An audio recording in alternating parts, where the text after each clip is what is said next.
Muito bem, caros internautas, nós vamos hoje falarmos um pouco a respeito de Miguel Servet. Da mesma forma como nós tivemos a Inquisição católica, nós tivemos também, por outro lado, a Inquisição protestante. O banho de sangue praticamente foi mútuo e nós sabemos que a Igreja Católica só exagerou mais um pouco porque o poder estava nas suas mãos. Então, praticamente, na época, então, ainda não havia a reforma protestante, estava simplesmente se instaurando, e a Igreja Católica tinha em suas mãos toda a autoridade religiosa. Então, tivemos aí, historicamente, as máquinas mortíferas da Inquisição Católica, grande quantidade de vidas que foram dizimadas em fogueira, em enforcamento, em, em calabouços, enfim, e nas máquinas mortíferas da Inquisição Católica. Como se não bastasse também, embora em menor teor, tivemos também a Inquisição Protestante. Todos os que se opusessem ou se tornassem opositores de Lutero ou de John Calvino também eram condenados à morte. Então, Lutero e Calvino também possuíam já esse, essa tendência, essa intuição da impiedade, né, da criminalidade, da crueldade, já invistos em suas essências. E Miguel Servet, como tantos outros, mas nós vamos dar um exemplo dele, foi então condenado tanto pela Igreja Católica como pela Igreja Protestante, na então Reforma Protestante, por suas ideologias, e como se não bastasse, foi condenado por João Calvino a ser queimado na fogueira. Então vamos ver também então essa situação que houve a Inquisição Católica, com suas máquinas mortíferas e um verdadeiro banho de sangue. E por outro lado também é documentado a Inquisição Protestante, com Martinho Lutero e João Calvino em relação aos que se tornassem seus opositores. Calvino e Lutero também colocavam essas pessoas como hereges e, manipulando as massas, colocavam as massas contra essas pessoas, condenando-as publicamente à morte de fogueira, à morte de enforcamento, de uma forma impiedosa e cruenta. Então vamos aí.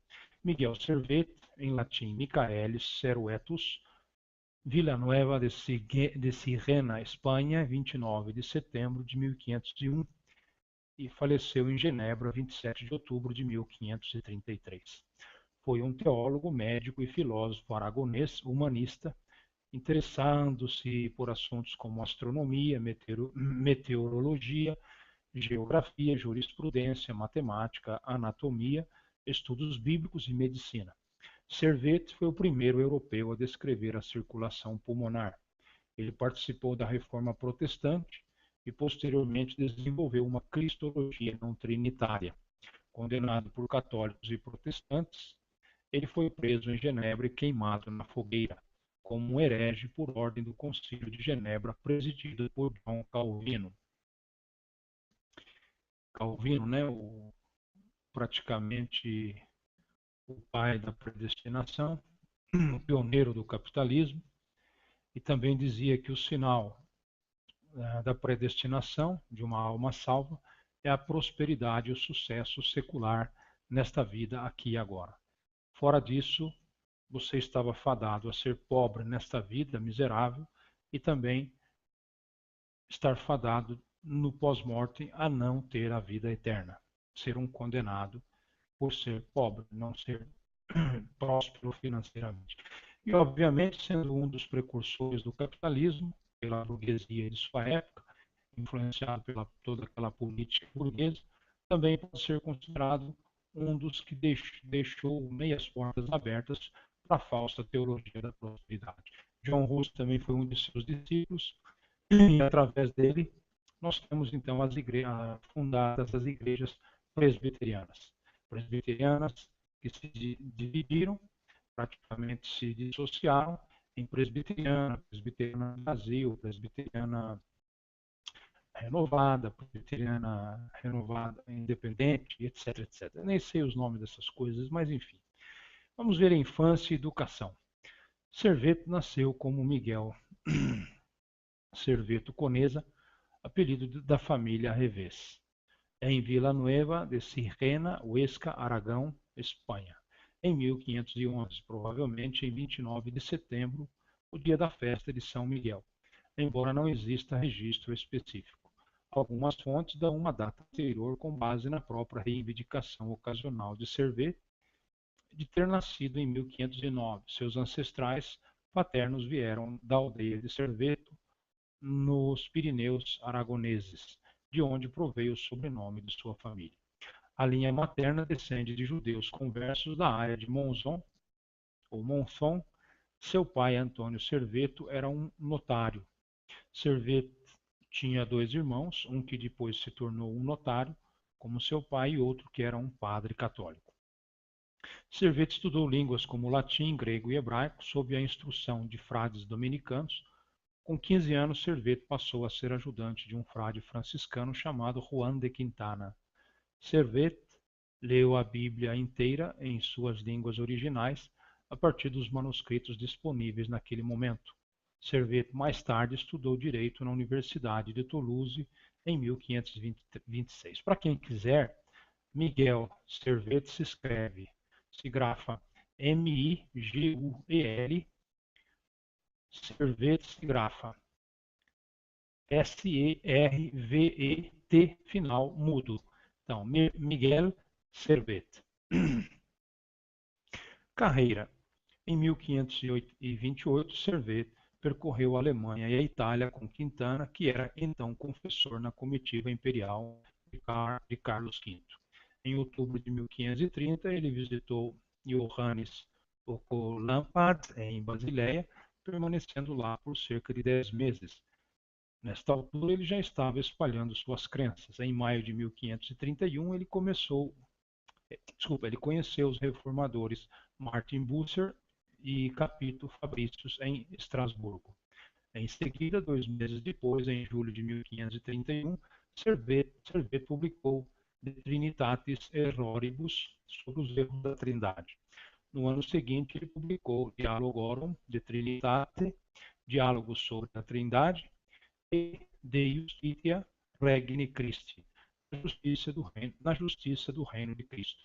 Ele assumiu o pseudônimo de Michel de Villeneuve para evitar a perseguição por parte das autoridades eclesiásticas devido às suas obras religiosas. Estudou no Colégio de Calvi, em Paris, em 1533. Após um tempo, Servet retornou a Paris para estudar medicina em 1536. Conflitos com católicos e protestantes. Sob forte pressão de católicos e protestantes, Servet escreveu um segundo livro, Diálogos, 1532, onde rejeita o conceito da Trindade e tenta explicar seu ponto de vista teológico. Ele, no entanto, foi acusado de heresia por causa de sua insistência em negar o dogma da Trindade. Após seus estudos em medicina, Servet iniciou uma prática médica. Ele tornou-se médico pessoal de Pierre Palmier, arcebispo de Viena, e foi também médico para Guy de Maugiron, o vice-governador do Dauphiné. Enquanto praticava medicina perto de Lyon por cerca de 15 anos, ele publicou também 2 outros trabalhos lidando com Ptolomeu, denominados Geografia. Servet dedicou sua primeira edição de Ptolomeu e a sua edição da Bíblia para seu patrono Hugues de la Porte. Ele dedicou a sua segunda edição de Geografia de Ptolomeu para seu outro patrono, o arcebispo Palmier. Embora em Lyon, Symphorien-Champier, um médico humanista, tinha sido seu patrono, sendo que Servet escreveu panfletos farmacológicos em defesa de Champier contra Leonard Fuchs. Ele também publicou vários outros livros que tratavam de medicina e farmacologia. Anos depois, ele havia enviado uma cópia para João Calvino, iniciando uma correspondência entre ambos. Inicialmente, na correspondência, Servet usou o pseudônimo de Michel de Villeneuve. Em 1553, Servet publicou ainda outra obra religiosa com novas exibições antitrinitárias. Foi intitulado Restituição do Cristianismo, um trabalho que rejeitou a ideia de predestinação e que Deus condenava almas para o inferno. Independentemente do valor ou mérito, Deus insistiu Servet que Deus não condenaria ninguém que não condenou a si mesmo através do pensamento, palavra ou ação. Para Calvino, que escreveu o resumo de sua doutrina em Institutas da religião cristã, o mais recente livro de Servet foi um ataque às suas teorias. Calvino enviou uma cópia do seu próprio livro como resposta. Servet prontamente devolveu, cuidadosamente anotando observações críticas. Servet escreveu a Calvino: eu não te odeio nem te desprezo, nem quero vos perseguir. Mas eu gostaria de ser tão duro como ferro, quando eis que insultaste a doutrina com som e audácia tão grande.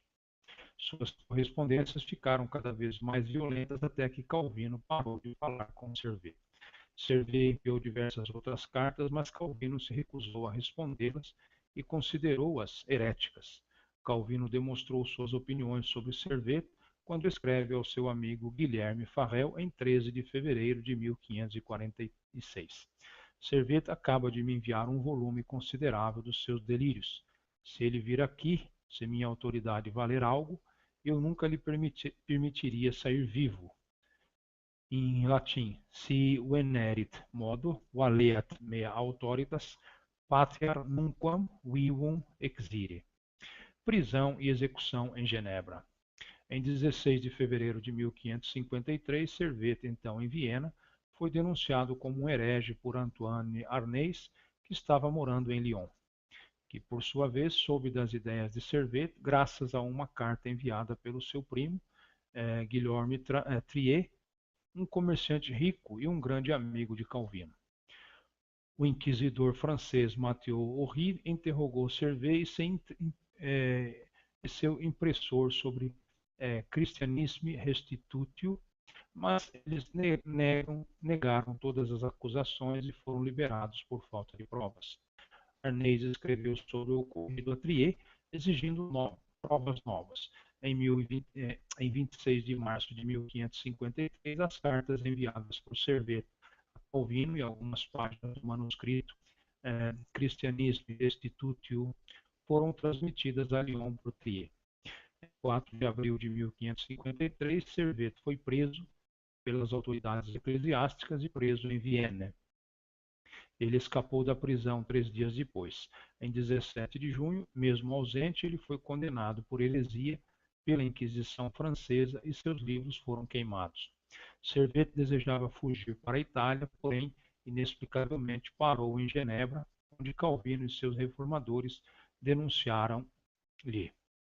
Em 13 de agosto, ele ouviu um sermão de Calvino em Genebra e foi imediatamente reconhecido e preso. Calvino insistiu na condenação de Servet usando todos os meios ao seu comando. Em seu julgamento pelo Conselho de Genebra, presidido por Calvino, segundo a maioria dos historiadores, Servet foi condenado pela difusão e pregação do antitrinitarismo e por ser contra o batismo infantil.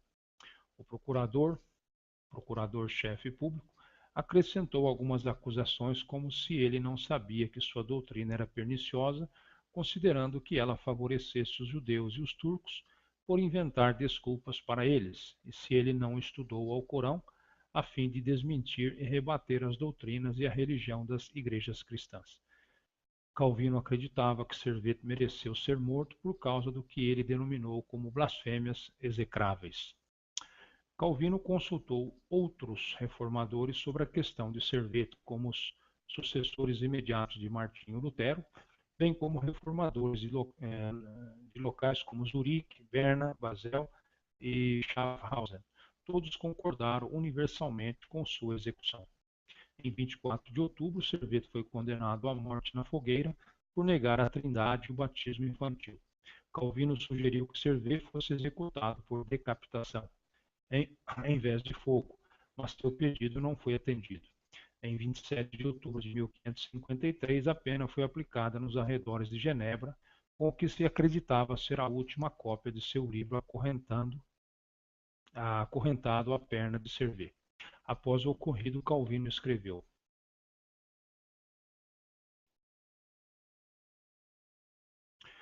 quem sustenta que é errado punir hereges e blasfemadores, pois nos tornamos cúmplices de seus crimes. Não se trata aqui da autoridade do homem, é Deus que fala. Portanto, se ele exigir de nós algo de tão extrema gravidade, para que mostremos que lhe pagamos a honra devida, estabelecendo seu serviço acima de toda consideração humana, que não poupamos parentes, nem de qualquer sangue, e esquecemos toda a humanidade, quando o assunto é o combate pela sua glória. Cronologia: 1527, com 16 anos, é enviado pelo pai para estudar direito em Toulouse, França. 1529, 18 anos, regressa à Espanha, onde estará a serviço de Quintana, o confessor do rei Carlos V. Faz parte do séquito real, que percorre a Itália e a Alemanha, onde assiste à Dieta de Augsburgo. 1530, com 19 anos, separa-se da corte do Habsburgo e torna-se um reformador. Irá viver em Basileia, onde é hóspede de Johannes Oquilompat. Acabarão por se desentender e separar-se. Em causa está a noção da Trindade. Oquilompat recusa-se a pôr em questão a Trindade. 1531, com 20 anos, vive em Estrasburgo, onde se relaciona com Martin Bucer e Wolfgang Fabricius Capito, com quem também terá divergências, acabando por cortar relações. É publicada sua obra de Trinitas Erroribus, onde critica a doutrina da Trindade. Bucer critica abertamente o livro, que será proibido em Estrasburgo e em Basileia. 1536, com 25 anos, vai estudar medicina na Universidade de Paris, publica Siroporum, criticando duramente os métodos terapêuticos correntes, traduz do grego o livro de Médica Matéria de Dioscórides, foi então professor de matemática, o que compreendia também geografia, astronomia. 1540, 29 anos, regressa a Lyon, onde exerce medicina e se torna editor. 1541, com 30 anos, vai viver em Viena, no Dauphine, onde exerce medicina por 12 anos, estudando temas teológicos nos tempos livres, reedita a geografia de Ptolomeu. 1551, 40 anos, é impresso o seu Christianisme Restitutio.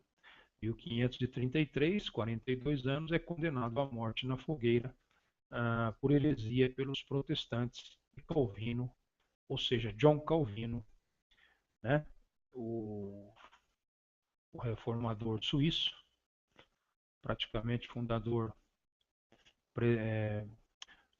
pioneiro, predecessor através de John Hus e suas teorias, que fundaram então as igrejas presbiterianas, né? Muito bem, nós observamos que Miguel Servet então disse alguma coisa sobre a Trindade e sobre o batismo infantil, que na época desencadeou toda essa perseguição contra a sua vida e que culminou a mando de Calvino, né, de João Calvino, a sua condenação como herege em morte de fogueira. Calvino, a princípio, queria decapitá-lo, seria mais um sangue frio, né? Mais a sangue frio, uma demonstração de poder, praticamente de autoridade.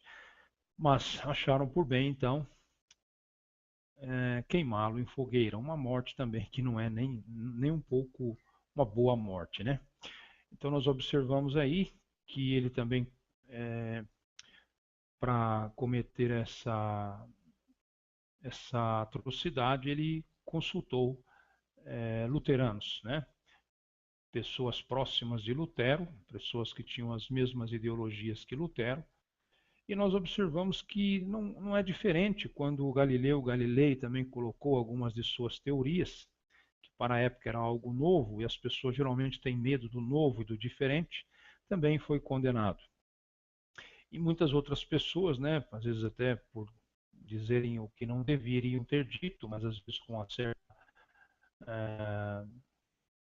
uma certa razão, um certo embasamento, um certo fundamento, foram condenados. E eu gosto também de ver por parte da Igreja Católica a perseguição acirrada contra Joana d'Arc, e também foi condenada como bruxa na época da Inquisição Católica e a caça às bruxas, e os bruxos, e passado alguns anos, a Igreja vem de uma forma apologética pedir perdão, e observamos que a própria Joana d'Arc, que foi condenada à fogueira como bruxa, pela mesma igreja hoje, embora em outros tempos, nas mãos de outras autoridades, foi considerada inocente e canonizada santa.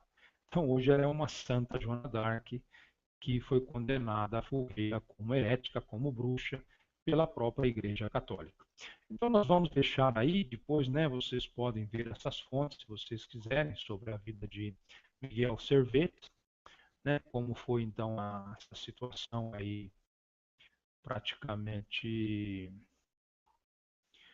inaceitável também, né, que embora Deus tenha as suas formas, tenha os seus pré-requisitos, seus mandamentos, suas leis, mas eu acho que perseguir e matar alguém em nome de Deus é algo que eu acho que Deus não endossaria a princípio, né? Porque ele mesmo disse que os homicidas, né, os assassinos, não herdarão o reino dos céus.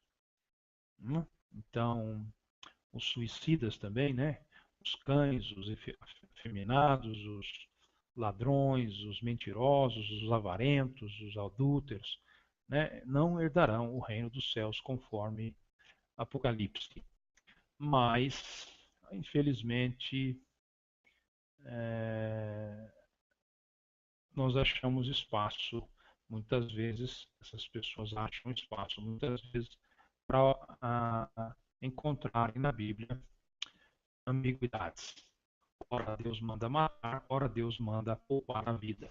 Então, eles praticamente são autoridades constituídas por Deus na terra, os seus ungidos, e se julgam no direito, como nós vimos aí, na Inquisição Protestante, através de Martinho Lutero e João Calvino e seus seguidores, seus adeptos dessas suas ideologias teológicas, então praticamente condenando pessoas à morte, morte de decapitação ou morte de fogueira, por se tornarem uma ameaça e opositores às ideologias vigentes colocadas por Martinho Lutero e João Calvino. Então, não esquecermos que João Calvino praticamente foi o pai da predestinação, né? E nós temos também na história alguns indícios que ele, nesse momento, participou de movimentos políticos, movimentos burgueses. Ele era associado, tinha muitas pessoas com quem ele podia contar nesse nível, e praticamente ele foi um dos pais do capitalismo.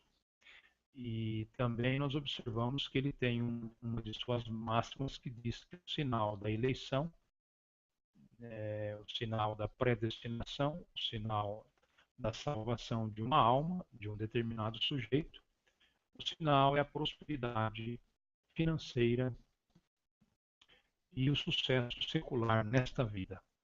Fora disso, a alma não é predestinada à salvação, não possui as bênçãos de Deus.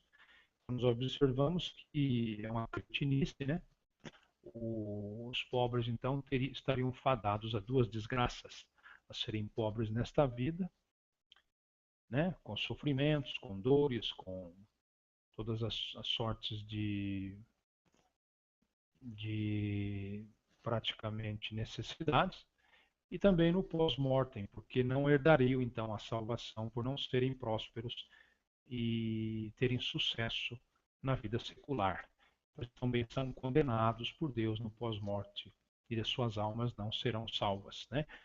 E uma outra aberração também, que nós observamos então que, sendo assim, Calvino pode ter sido um elemento que deixou portas abertas para a falsa teologia da prosperidade. Então, tudo isso nós podemos observarmos, né? Porque somos dotados de raciocínio, de razão, temos evidências de que esses fatos existiram. E então nós vamos ficar por aqui. Para quem tiver dúvida, pode procurar pesquisar. Estou dando um exemplo, né, de Miguel de Servet, mas da mesma forma como tivemos outras vítimas, possíveis vítimas da Inquisição da Igreja Católica, da Inquisição Católica, também, se buscarmos, encontraremos ao longo da história muito mais vítimas da Inquisição Protestante e também quanto da Inquisição Católica. Então eu gostaria de deixar aqui o meu depoimento e observarmos a origem do movimento da Reforma Protestante e praticamente a atitude e o comportamento de seus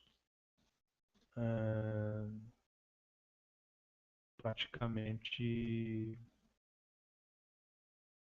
pioneiros, né? Então, como Martinho Lutero, com as suas 95 teses, né? Praticamente foi o pioneiro da Reforma Protestante, com alguns outros movimentos em outras regiões. Também tivemos em Genebra e na Suíça esse outro pioneiro da Reforma que deu continuidade praticamente à Reforma Protestante, Dom Calvino. E embora tivemos outros, né, vários outros reformadores, observamos que o banho de sangue foi praticamente estabelecido entre a Reforma Protestante, a Contra-Reforma da Igreja Católica, a Inquisição, por sua vez, da Igreja Católica e a Inquisição da Igreja Protestante, que praticamente culminou em várias mortes, ou seja, melhor, em vários assassinatos, em vários homicídios a mandos de líderes religiosos que possuíam então uma massa de manipulação a seu serviço. Se dissessem viva, viveria, se dissessem morra, morreria. E hoje, se a gente não tomar muito cuidado, nós observamos também a mesma situação.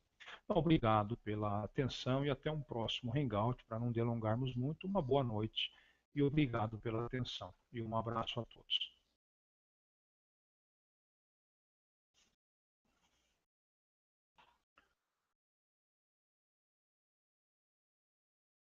Da impiedade, né, da criminalidade, da crueldade, já implícitos em suas essências. E Miguel Servet, como tantos outros, mas nós vamos dar um exemplo dele, foi então condenado tanto pela Igreja Católica como pela Igreja Protestante, na então Reforma Protestante, por suas ideologias, e como se não bastasse, foi condenado por João Calvino a ser queimado na fogueira. Então vamos ver também então essa situação que houve aí, enfim, e nas máquinas mortíferas da Inquisição Católica. Como se não bastasse também, embora em menor teor, tivemos também a Inquisição Protestante. Todos os que se opusessem ou se tornassem opositores de Lutero ou de John Calvino também eram condenados à morte. Então, Lutero e Calvino também possuíam já essa tendência, essa intuição. Então, praticamente, na época, então, ainda não havia a reforma protestante, estava simplesmente se instaurando, e a Igreja Católica tinha em suas mãos toda a autoridade religiosa. Então, tivemos aí, historicamente, as máquinas mortíferas da Inquisição Católica, grande quantidade de vidas que foram dizimadas em fogueira, em enforcamento, em, em calabouços, a Inquisição Católica, com suas máquinas mortíferas e um verdadeiro banho de sangue.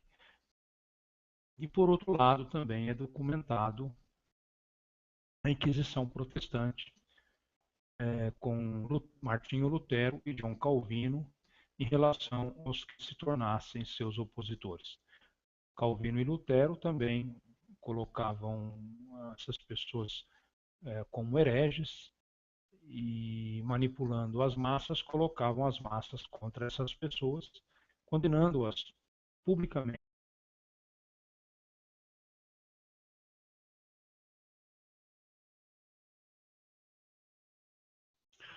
Muito bem, caros internautas, nós vamos hoje falarmos um pouco a respeito de Miguel Servet. Da mesma forma como nós tivemos a Inquisição católica, nós tivemos também, por outro lado, a Inquisição protestante.